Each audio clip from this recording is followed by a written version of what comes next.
When the HOA told 62-year-old Mary to get rid of her cats, they thought she'd quietly obey. But what they didn't know was that Mary had spent the last decade rescuing animals from neglect. And soon, she'd expose the HOA's own dark secret, that they were the real animal abusers. Mary lived in a quiet Florida community. She'd moved there after her husband passed away, filling her days with caring for her 12 rescue cats.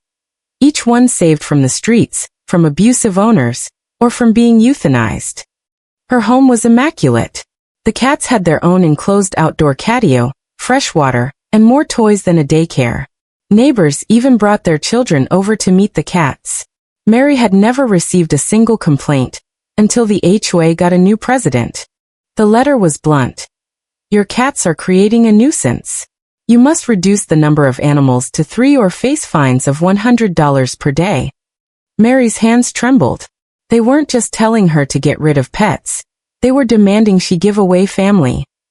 The new HOA president, Linda Carver, was notorious for targeting residents. She'd already banned bird feeders, ordered people to remove vegetable gardens, and forced a veteran to take down his flag. Now she'd set her sights on Mary. Mary invited Linda over to see the catio, the clean litter boxes, the air purifiers. But Linda didn't care.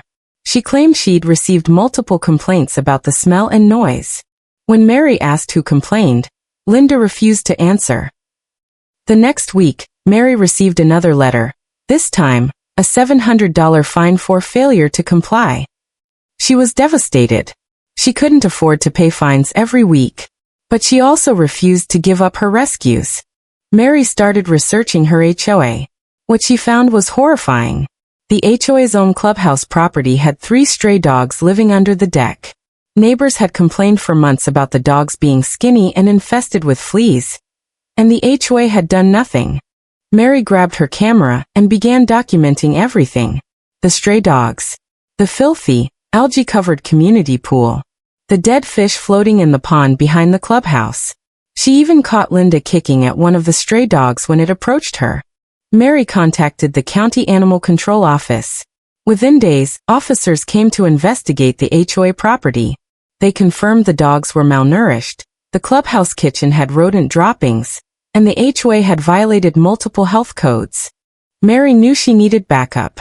She contacted a local news station that had covered animal cruelty stories before. The reporter loved it. The headline wrote itself. HOA that harassed cat rescuer caught neglecting animals. When the news aired, residents were furious. Linda tried to hold an emergency HOA meeting, but it was too late. People stood up, shouting about the neglected dogs, the dirty pool, the fines. Someone even demanded Linda's resignation on the spot. Mary had one more card to play.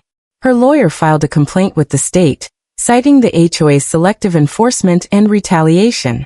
In Florida, that's illegal. The state launched an investigation, and the HOA faced $25,000 in fines. Not against Mary, but against themselves. The HOA was forced to drop all charges against Mary. They also had to surrender the stray dogs to a rescue group and repair the community facilities. Linda quietly resigned a month later, her reputation in tatters. Mary proved that sometimes the people in power are the ones breaking the rules. She stood up, fought back, and made her community safer. Not just for her cats, but for every animal.